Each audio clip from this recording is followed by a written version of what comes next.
સુરત શહેરના ઉધના વિસ્તારમાં આવેલા રઘુપતિ ફેશન નામના ખાતામાં ₹11,85,000ના ચોરીનો ભેદ ઉકેલ્યો। ચોરી કરવા આવેલા ચોરોએ બુરખો પહેર્યો હતો અને આપકા કારીગર નામની ચિઠ્ઠી લખી અને ટેબલ પર મૂકી હતી। એટલું જ નહીં, પત્ર લખ્યા બાદ આરોપી સીસીટીવી સામે 10 વાર નમીને માફી માંગી રહ્યો હતો। શરૂઆતમાં પોલીસે વિચાર્યું કે આ કારીગરે ચોરી કરી હશે, પરંતુ જ્યારે તપાસ આગળ વધી ત્યારે ચોર અન્ય કોઈ નહીં પરંતુ રીઢો ગુનેગાર નીકળ્યો। પોલીસને ગુમરાહ કરવા માટે કારીગરના નામે પત્ર મૂક્યો હતો અને ચોરી કર્યા બાદ પત્નીને ફ્લાઇટથી ઓડિશા મોકલી દીધી। આ પ્રકરણમાં પોલીસે બંને આરોપીઓની ધરપકડ કરી છે। સુરતના ઉધના વિસ્તારમાં 9 જાન્યુઆરીના રોજ લક્ષ્મીનારાયણ ઇન્ડસ્ટ્રીયલ ખાતાના રઘુપતિ ફેશન નામના ખાતામાં ચોરી થઈ હતી। ₹11,85,000ના ચોરીમાં ચોરે બાથરૂમની બારીમાંથી લોખંડની જાળી તથા સળિયા કાપીને અંદર આવ્યો। ઓફિસની ટેબલમાં ખાના તોડીને રોકડા રૂપિયા ચોરી કર્યા। સીસીટીવી ફૂટેજમાં ચોર બુરખો પહેરીને 3.5 મિનિટમાં ચોરી કરીને ભાગતો દેખાયો। પોલીસે ઓફિસની તપાસમાં એક કાગળ શોધ્યો જેમાં ચોરે પેન્સિલથી લખ્યું હતું, સોરી માફ करना सेठ जी, मेरी मजबूरी है इसलिए कर रहा हूँ, मेरी बीवी की तबीयत खराब है, हॉस्पिटल में खर्चा हो रहा है, हो सके तो माफ़ कर देना, मैं आपके पैसे जल्दी चुका दूंगा, माफ़ करना आपका कारीगर। આ પત્ર મળતા પોલીસને લાગ્યું કે આ ચોરી કારીગરે કરી છે, પરંતુ સીસીટીવી ફૂટેજ અને ટેકનિકલ તપાસમાં જાણવા મળ્યું કે ચોરી 2 શખ્સોએ કરી હતી।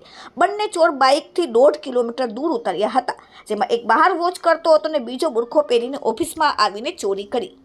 ઉધના પોલીસે પકડાયેલ બંને આરોપીઓના નામ છે લાલા ઉર્ફે નેલ ઉર્ફે ગરખા ઉર્ફે રાજ, રહેવાસી ઠાકુરનગર સોસાયટી, પર્વત ગામ, ગડોદરા અને મૂળ વતન ઓડિશા। બીજો ગિરીશ ઉર્ફે ધીરજ વનજીભાઈ પાટીલ, રહેવાસી આરડી નગર, નવાગામ, ડિંડોલી અને રહેવાસી મૂળ વતન મહારાષ્ટ્રવાળાને પકડીને પોલીસે કાયદેસરની કાર્યવાહી હાથ ધરી। ઉધના પોલીસે પકડાયેલ બંને ચોરોમાં આરોપી લાલા ઉર્ફે નેલુ ઉર્ફે ગુરખા ઉર્ફે રાજુ, જે સુરતના અલગ અલગ પોલીસ સ્ટેશનમાં 12 જેટલા ગુનાહિત ઇતિહાસ ધરાવે છે।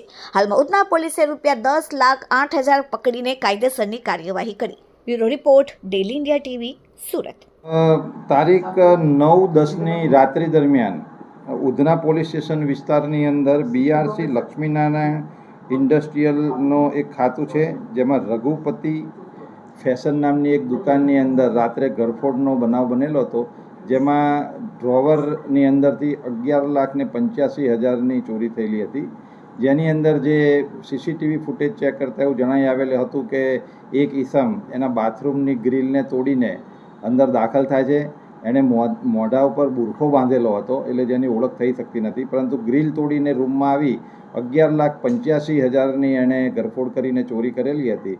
તો ફરિયાદના આધારે પોલીસે તાત્કાલિક ગુનો દાખલ કરી અને પોતાની ટીમો કામે લગાડી, જેમાં ઉધના પોલીસની ડિસ્ટાફની ટીમને એમાં સફળતા મળી, જેમાં એ લોકોએ ઘણી મહેનત કરી અને હ્યુમન ઇન્ટેલિજન્સ અને ટેકનિકલ સર્વેલન્સના આધારે 2 આરોપીઓને પકડેલા છે, જેમાં એક આરોપીનું નામ છે લાલા ઉર્ફે નેલુ ઉર્ફે ગુરખા ઉર્ફે રાજ, જે મૂળ ઓરિસ્સા ગંજામનો રહેવાસી છે, અને બીજો આરોપી છે ગિરીશ ઉર્ફે ધીરજ વનરાજ પાટીલ, જે જલગાંવ મહારાષ્ટ્રનો રહેવાસી છે।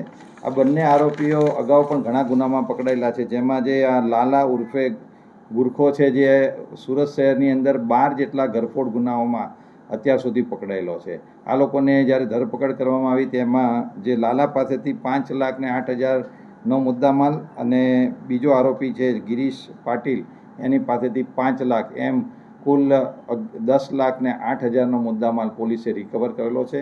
અત્યારે હાલ આરોપીઓ પોલીસ કસ્ટડીમાં છે, તેમની પૂછપરછ ચાલુ છે અને એ લોકોની ફર્ધર પોલીસ કસ્ટડી રિમાન્ડ મેળવી આ ગુનાની અંદર એઓ ભાગીને ક્યાં ગયેલા હતા, તેમને કોણે આશરો આપેલો હતો, એની તલસ્પર્શી તપાસ કરવામાં આવશે અને આ સિવાય એ લોકોએ અન્ય કોઈ જગ્યાએ આવા કોઈ ગુના આચરેલા છે કે નહીં તેની ઊંડાણપૂર્વક તપાસ કરવામાં આવશે। આરોપી ભગવાનની માફી પણ માંગે છે ચોરી કર્યા બાદ અને ચિઠ્ઠી છોડીને જાય છે, શું લખ્યું છે? આરોપી જ્યારે ગુનો દાખલ થયો ત્યારે બનાવ સ્થળેથી પોલીસને એક ચિઠ્ઠી મળેલી હતી, જેમાં એવું લખેલું હતું કે મારી પત્ની બીમાર છે, જેનાથી હું આ કૃત્ય કરું છું, એવું એણે એક ચિઠ્ઠી મૂકેલી હતી, પરંતુ તેનાથી કોઈ વસ્તુ આઈડેન્ટિફાય થઈ શકતી નથી, એટલે પોલીસે અજાણ્યા ઈસમો વિરુદ્ધ ગુનો દાખલ કરેલો હતો, પરંતુ પ્રાથમિક પૂછપરછમાં એવું ધ્યાને આવેલું છે કે આ રીતની ચિઠ્ઠી મૂકીને પોલીસને ગેરમાર્ગે દોરવાનો એમણે પ્રયત્ન કરેલો।